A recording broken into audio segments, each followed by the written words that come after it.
pre-season, you said, I'm a Virgo, if that means anything. And I said, yes, ma'am, that means everything to me. If I have your info correct, you're also a Libra moon. Yes, And what's your rising? Gemini. Yes, ma'am. Gemini, when I saw that you have a podcast called Doing the Most, I thought that sounds Gemini to me. Girl, the way my signs come through on this season is so funny. Well, that leads me to a moment I hear you say, I'm trying not to overthink. And I was like, oh, bless my Virgo. But also with Libra and Gemini, you can't help but overthink. Was that difficult out there on the beach?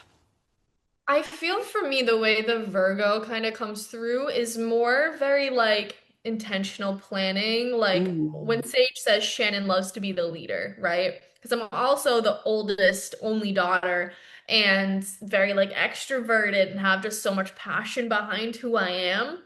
And so I think from that perspective, I was always kind of trying to organize the game into situations that made me feel safe. mhm, Um, and my method for doing that was almost like through my like Libra heart, right? I knew I wanted to play the game really emotionally, and I knew I really wanted to connect with people very emotionally. And it's almost like then, so that was kind of like my heart.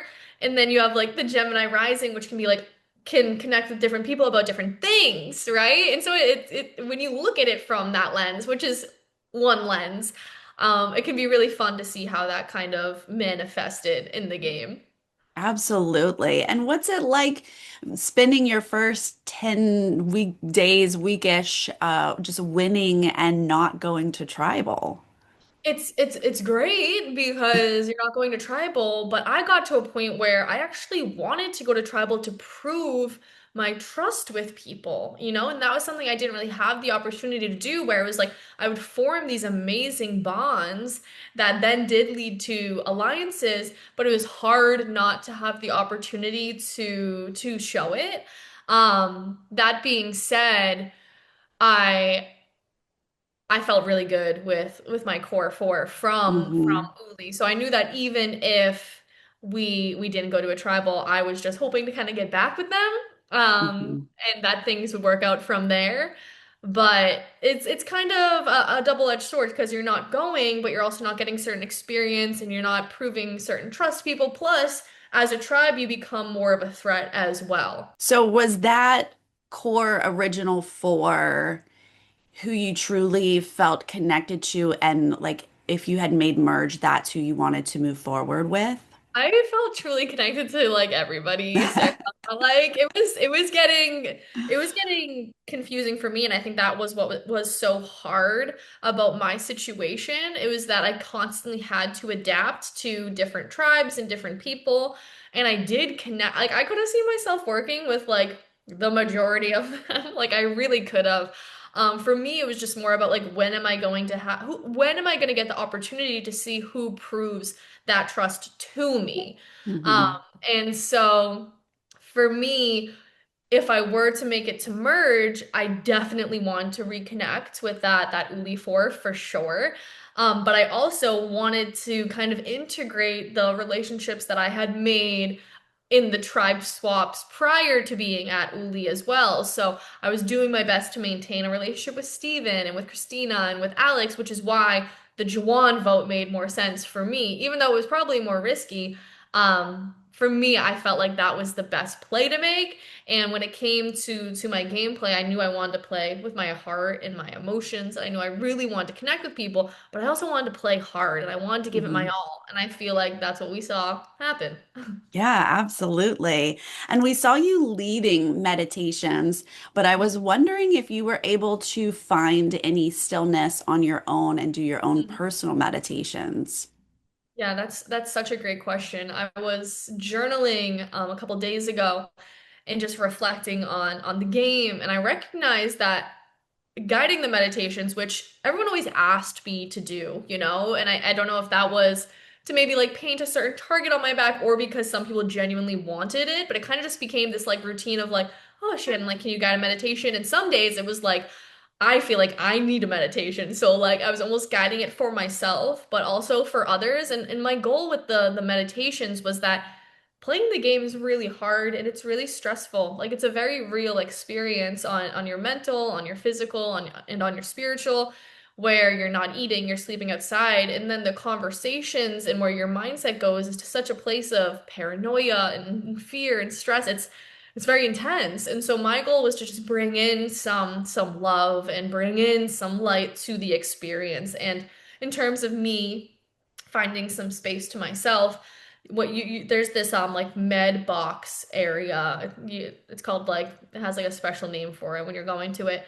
And that's like the only place you're like really alone unless you're like going to the bathroom. And so if you're putting on like sunscreen or bug spray, whatever. And when I was back there is when I would pray and I would just pray and just ask to keep me aligned and keep me aligned with God's plan for me, which was always more important than being aligned with my plan for me. So those were the moments I kind of got that special spiritual time to myself. Yeah, I imagine that that is so important in this game. So you're sitting at this tribal, your Mhm. first tribal, and you are hearing Jeff say your name. You're realizing that you are the vote. What does it feel like in that moment? Um, a lot of sadness and like heartbreak. I think it feels like as if your heart was kind of just shattered like in a singular moment. Um, it's really hard because when you're living out there, like you care about it so much. And I always maintained this perspective of if I go home, it's okay because my life at home, I'm really blessed to live an incredible life and I missed my life. And so when I was out there, I would balance this almost preparation for anything that could happen with if I go home, it's okay because I'm really grateful for my life.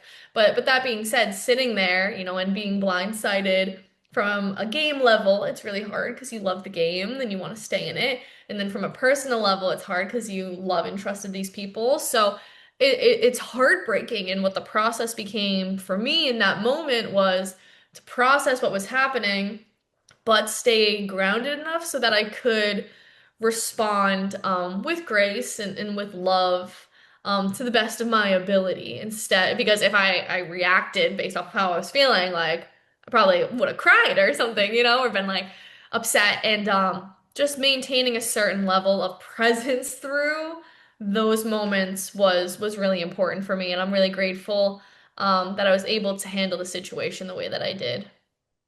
And have you and Sage been able to have an authentic hug since?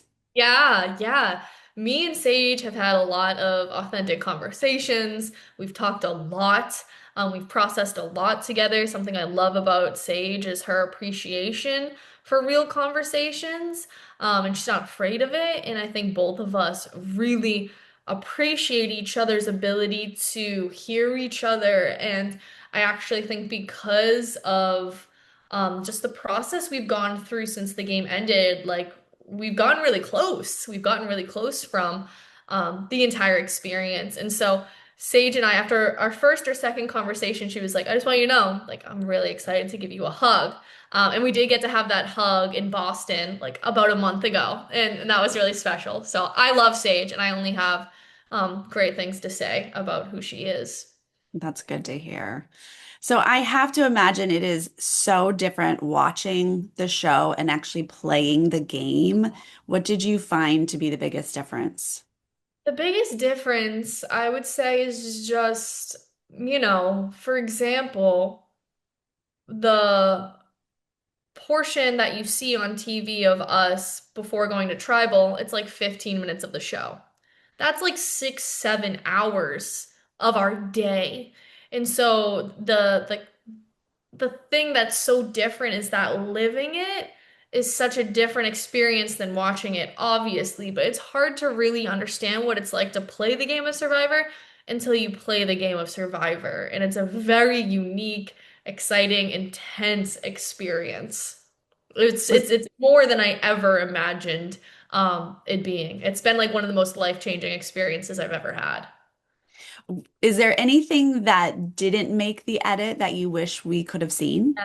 Yeah, yeah. So I've been asked this. So I have three answers that I feel are relevant. First off, I want to give a shout out to my alliance with Jawan, which was made day one, minute one. He came up to me and said, I want to work with you. I want our name to be Salt and Pepper. And the reason why I feel like that's iconic is because when he did blindside me, he gave me a hug and he goes, Salt and Pepper, and it was just a great moment, and so we were both kind of sad that that didn't make the edit.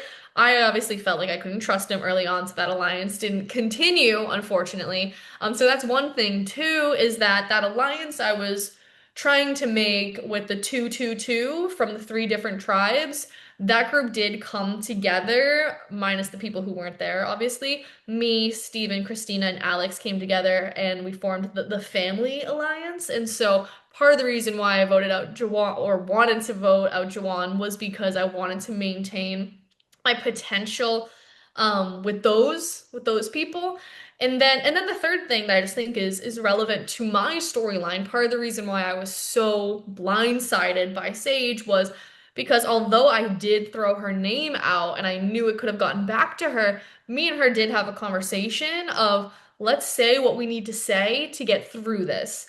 But obviously that wasn't there. There were so many more dynamics where she lost my trust before that that I wasn't aware of. But part of the reason why I trusted her so much was because we said, let's say what we need to say to get through this. So those are the things that, to me, I feel like are interesting and relevant to the story a little bit. And how has this experience changed you? How much more time you got, Sarah? Only a minute, so. This experience has changed.